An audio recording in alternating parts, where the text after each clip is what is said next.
fish report. Hanging out the fish report. Hanging out the fish report. For your latest news in high school sports, tune in to the fish report. Don't need no bed, don't need no pull. When you tune in to the fish report. Hanging out the fish report. Hanging out the fish report. You got Craig and TK and FFD tuned in at the fish report.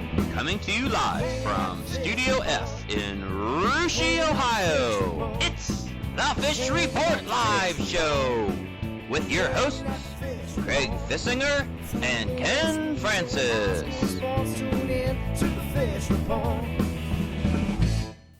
Good morning, everyone, and welcome to another Fish Report Live. Thanks for waking up with us. I'm Craig Fissinger. Sitting in for the vacationing Ken Francis is Brandon Coverman from Studio R. And, of course, that means Daniel Kern's out there by himself. Well, not by himself this morning. He actually has a special guest that we'll meet here in just a minute. And then, of course, back in the sound room, it's TK and Heavy D. We'll check in with those guys a little bit later in the program. And, Brandon, welcome back to the big studio. I like being out here. Thanks for having me this morning. All right, well, lots of stuff going on in sports right now. Lots coming up. We got an action-packed show coming up, don't we? Yeah, we do. It's getting around tournaments. Some tournament games have already happened. Postseason for track is starting, and we're going to bring Russia alumni Colin Foster on the show from the Daily Standard. One of a few Russia alumni that are out there doing work along with Jim Neveau and Matt Zerker. So that Russia branch is pretty long with sports writers, so it'll be very interesting to have him on. Yeah, Colin's been kind of an annual guest on our show. Usually like to get him on in the spring and talk some baseball and softball. We're going to do exactly that here a little bit later this morning. But first things first, in the midst of the SCAL track championships going on, got a chance to get out there last night and watch day one. Day two, of course, is coming up tomorrow with all the finals. Had a few finals on Wednesday. That 4x8 relay, boys and girls both got started. Got a chance to see the Russia Raiders win a girls' 4x8 championship there. A lot of fun there. See Becca Sager on the monitor, the anchor for Russia, did a very nice job. Ran about a 2:20, 2:21 split to bring home the victory for Russia. And then on the boys' side, what a race it was between Fort Laramie and Houston.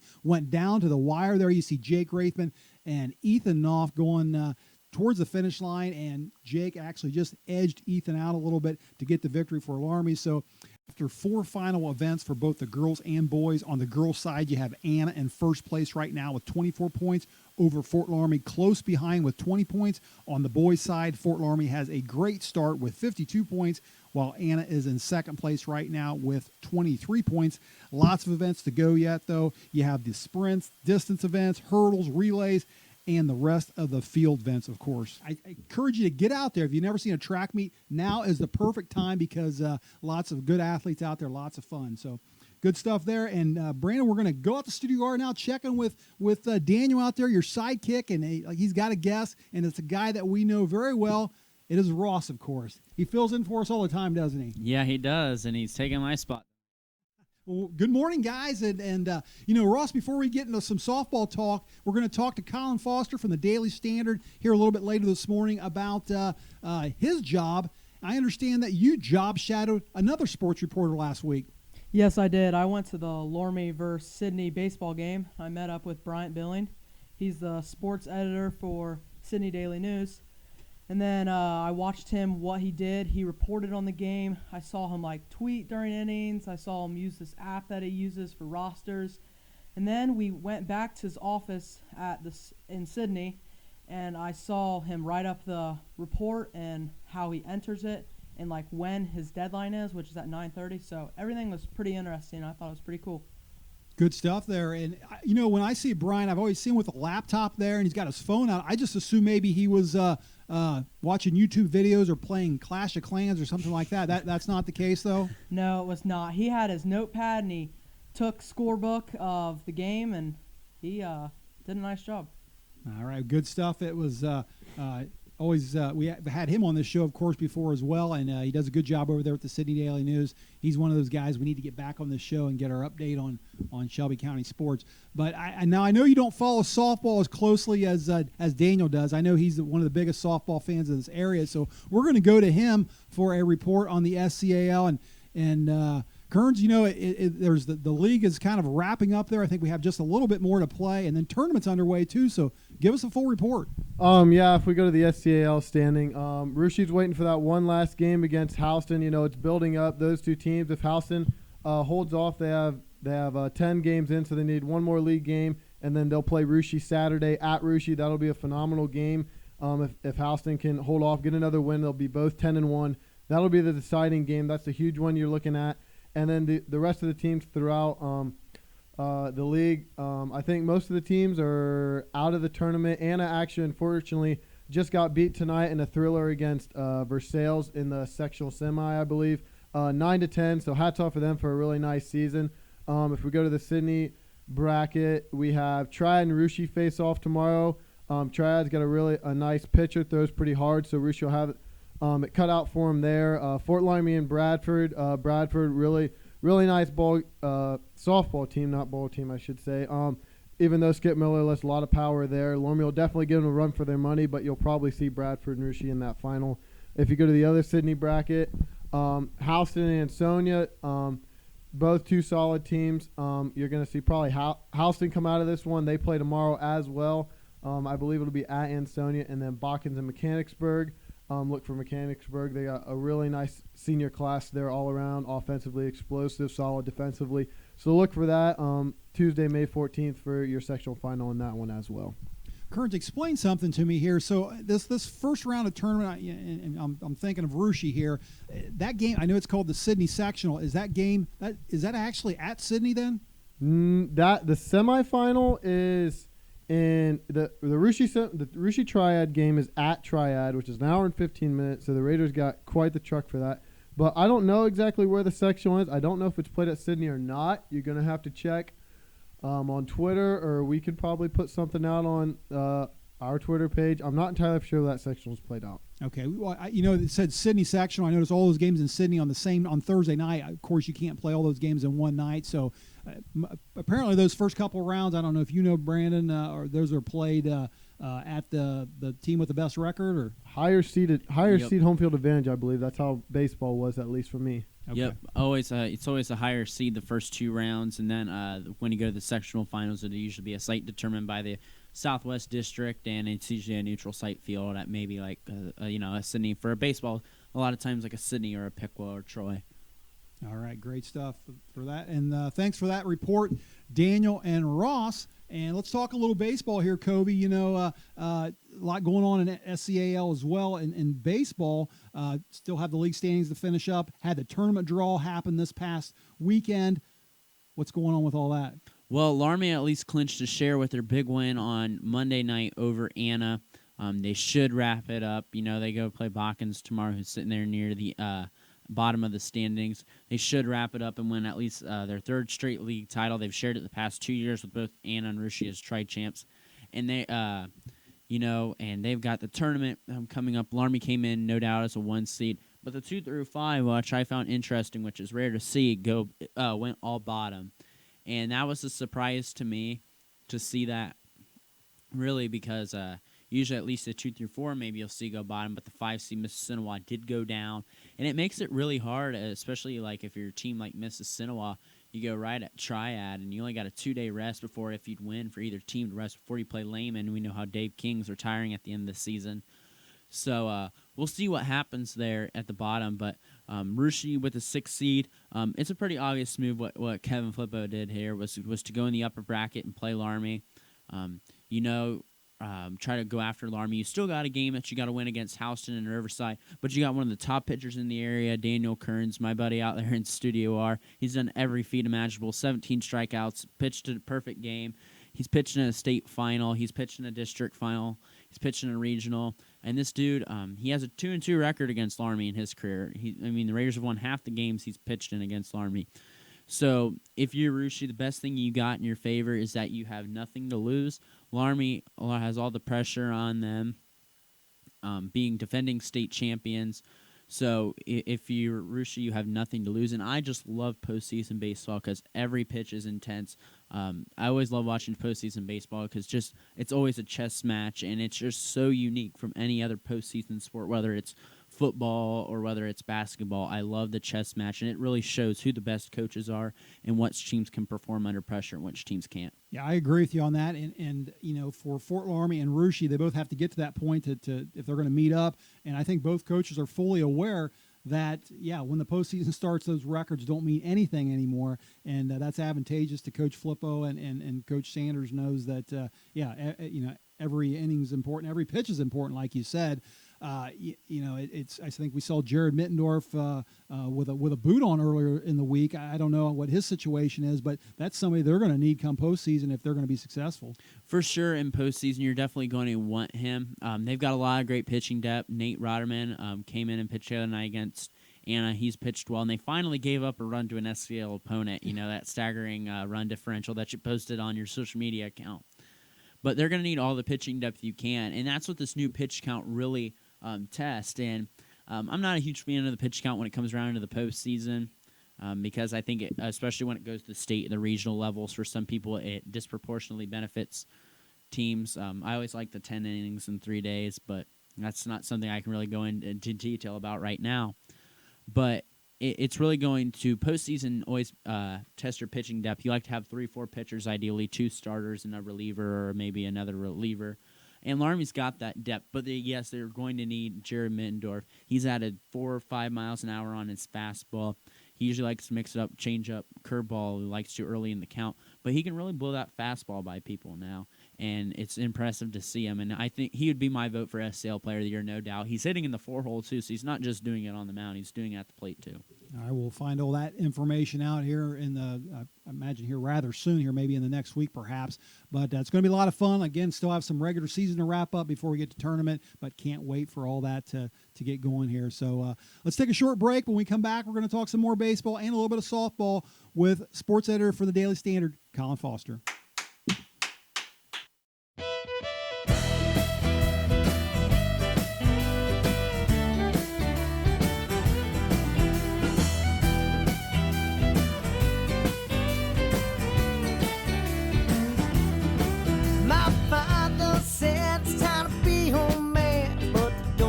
In the motherland, and you were born with heart, raised on pride. This is gonna go wrong through your bloodline.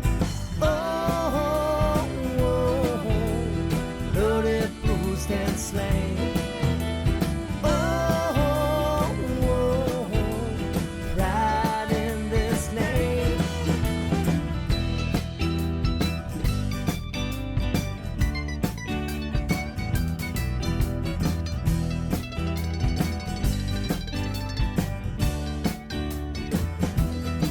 When the skies run deep within this blue, false used devised by foolish views. Religious divide among the men create civil war on my family. Oh, oh, oh, blood and bruised and slain. Oh, oh, oh, pride in this name.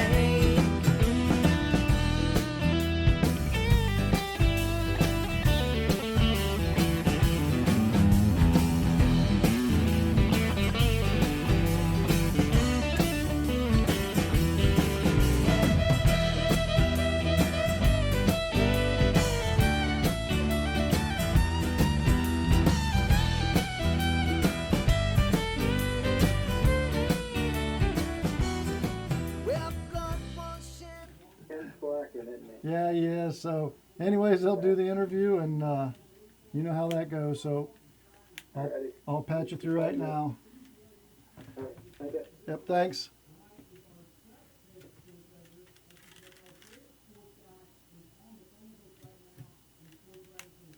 I can't hear him. Can you hear him?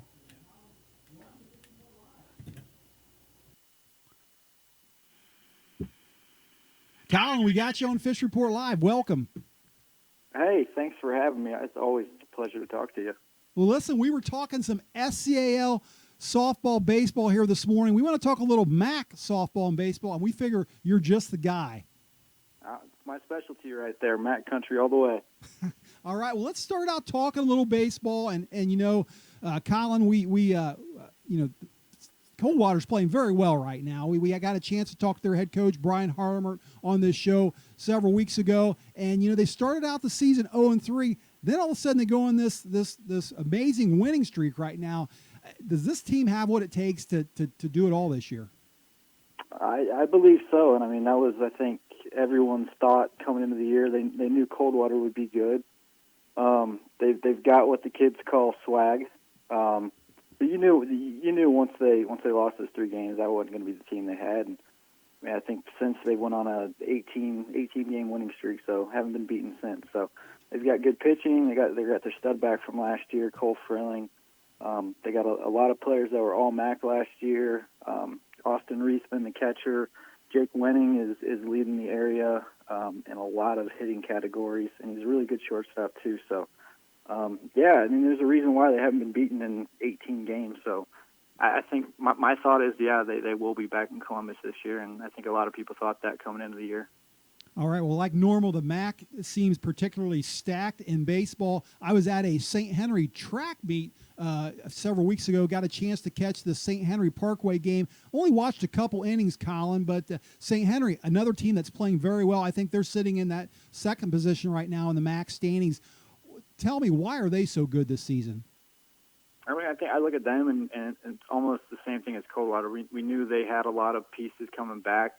I think with any thing in baseball, it's really come down to your pitching, and St. Henry's got a lot of guys who can do that and do it well. And I talked to their coach, John Dorner, last week, and he was telling me with all these rainouts, like he thinks he has 4 or 5 other guys. He just hasn't been able to really factor them into the rotation just because they've had their top end playing on the games they're not getting rained out. But yeah, they have great pitching, play good defense behind them, and they've gotten the timely hitting this year that I think they didn't get last year. So yeah, I look for them to be a major player in D4. It'd be a fun matchup to see maybe them and Laramie down the road, but obviously they'll have to go through some good teams first. Hi, Colin. This is Brandon Coverman. A team that's really been jumping out in the area, and really a lot of sports and volleyball and somewhat in girls basketball has been New Bremen, and their baseball team's been doing well this year. Now, are they a legit team, or are they a contender, or are they a pretender, so to speak? I consider them in the mix. I mean, I think it's funny because when I first started up here, New Bremen didn't really have a great reputation in baseball. But then they get Chad Wells, and I remember having a conversation with him after a game some point this year, and I asked him a question along the lines of, was this expected, having this successful a year at where you guys are at currently? And he was like, you know what, this is our expectation every year now. They're trying that they've built something there, and it's they've obviously turned into one of the better programs in the MAC. So. Yeah, we'll see. Like I said, this Coldwater district with like St. Henry and the Marians and the Minsters, it's always fun to watch because it's always good baseball, good pitching, and it's usually a tight bunch of tight games. Yeah, speaking of that Coldwater district, and really just any sport, you go even volleyball, girls basketball, boys basketball, it's usually great talent. Now, out of that pool of teams, that are up there, and you even add Lincoln View in there, who's a really good team. Lincoln View, and I believe maybe Crestview as well. Correct me if I'm wrong on that. Yep. Who do you think has? So. Yeah, who do you think has the best shot in making a deep tournament run and maybe running into that regional at Carlton-Davidson Stadium here at the end of this month? You guys are making me pick favorites. You got to. Like I said, I know that St. Henry is going to be there, I think. New Bremen's got a chance. Marion does. Minster, obviously, look at what they've done in the past. So I'm not going to pick a team. I just know it's going to be a really fun experience to watch those games because it's going to be teams that know each other so well. You add in, Lincoln View is playing really well right now. I think Crestview is there as well. They have been in years past. It's going to be fun to watch. I don't know who comes out. But if I were to say, there's a team that jumps out right now and probably would be considered a favorite, it'd probably be St. Henry, just based on their resume so far this year. And then I don't know about Lincoln View either. I mean, Lincoln View's obviously had a really, really great year too. So I'd probably say those teams would be considered favorites coming into it. You know, I Don't look count at out Minster. Don't count out Minster. Yeah, Exactly. you can't count out Minster in anything. You kind of look to your left and you see, their track team winning a state title. You take another turn, you see their baseball team winning a state title. Then their girls basketball team just wins a couple titles. I don't know if they have a bowling team that's maybe won a state title as well. I don't know. But they've actually, their softball, they had a state runner-up in 2014, and they've got the #1 team in the state right now, their softball team. Does this team have what it takes to win their 37th state title in school history? I mean, I don't see why not, because like you alluded to there, it happens every single sports season. It's crazy. It's absolutely crazy. Like they've won, I believe it's 5 straight seasons, and girls sports have ended with a state title. This team, yeah, I mean, they have all the components. I mean, they got a good pitcher. They have bats all over the place. People have been there before, so I'd like to consider them, definite threats to go to Columbus. Or I'm blanking right now as to where the state softball tournament. I feel like it changes all the time. There we go. I'm banking I'll probably end up taking a trip to Akron this year. Yeah, we know Minster's the top dog up there in the MAC, but is there any other MAC teams that you think that can make some noise? We know Parkway was a regional finalist last year. Is there any MAC teams that can give a challenge? Yeah, I mean, I think it's the same way with how baseball is. You get the MAC, basically the MAC district, and then a couple other teams from outside. I mean, these teams know each other so well. So obviously, Minster's going to have to go through the New Bremens. Marion Local gave Minster like one of its best games of the year. So they're going to have some teams to go through to get to that step. But yeah, Parkway actually goes north this year, and I know they're obviously state ranked and they got a lot of experienced players. So look for them to maybe make a run. Colin, listen, we got one more question before we let you go, but I'm going to change gears on you here completely and ask you about a guy that you know very well and a guy that we know as very well too, and that's your dad, Doug Foster, longtime coach over here at Russia, and of course a Hall of Famer over there at Covington. Last year, he had thoughts of maybe stepping down as coach.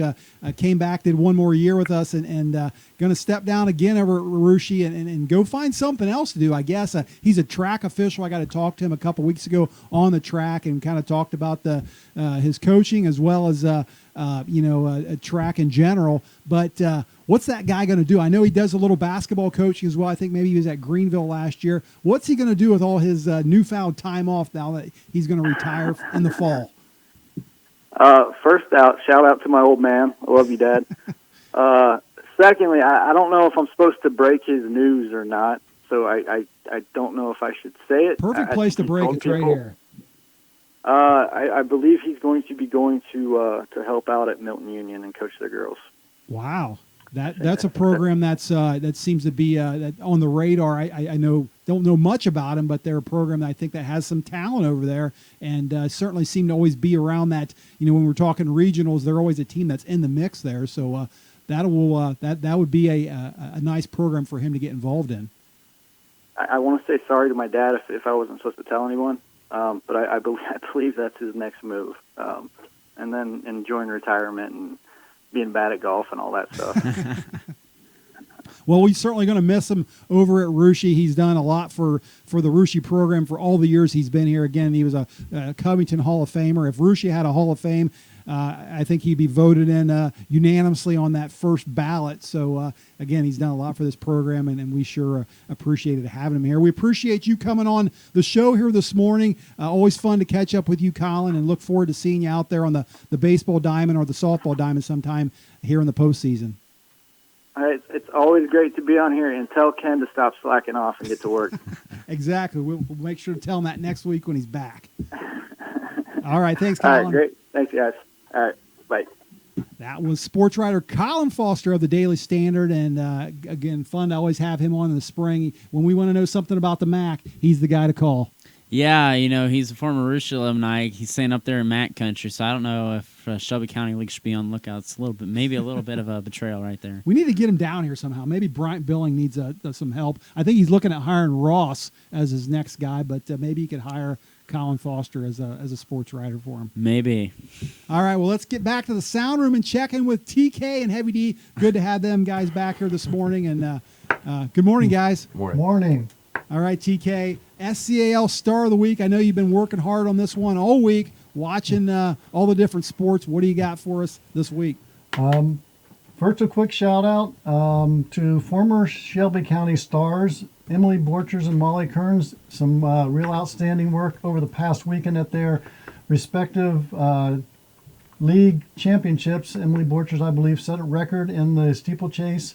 Molly came in fourth in the Horizon League. Steeplechase helped her team the Wright State Raiders. So a couple SCAL former stars still shining out there in track and field. So good job, girls, and keep it up. I think they have some more potential as the season winds down for them. But back to high school, staying with girls, track and field. We're going to go to the Rockets. Hannah Shoemaker. She, in her career, the senior in her career, has as part of or has one of 5 records with the Rockets. Most importantly, recently, last Friday night at the very fun Covington Invitational, she won first place in the 100 and 200 dash, first place in the 100 and 300 hurdles to help her girls win that championship Friday night at Covington. So quite the star up there. Numbers that should get her to the state in a couple different categories. So very good senior runner, really starting to peak right at the right time.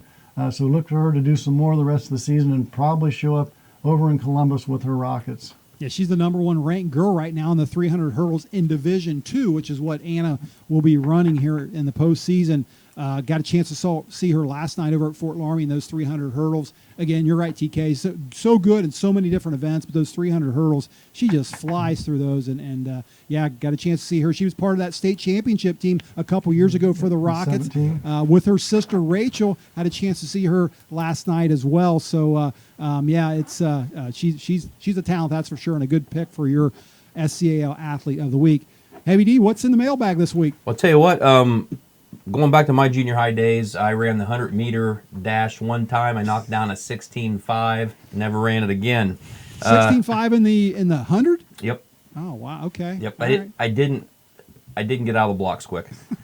Dear Heavy, did you have any luck at last week's Kentucky Derby? Did you pick a winner? I did not go to the race, but watched it with some friends and tried some bourbon, and that was delightful.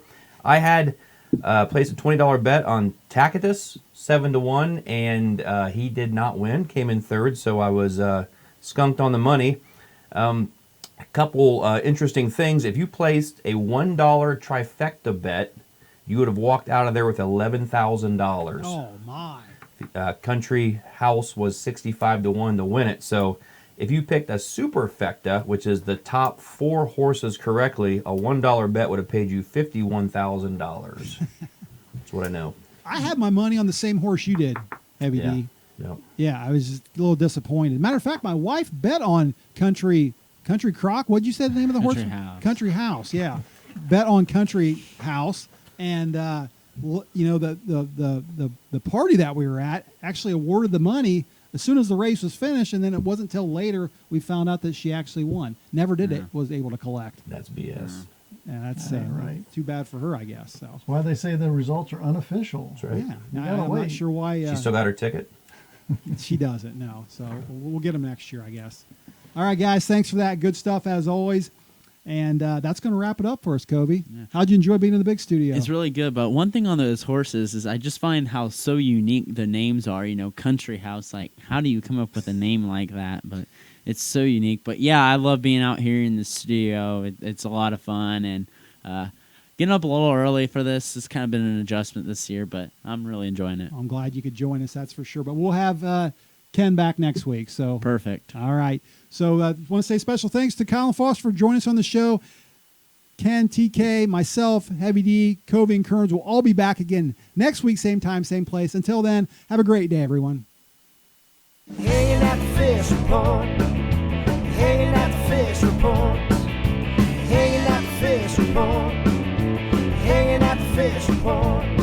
For your latest news in high school sports, tune in to the fish report.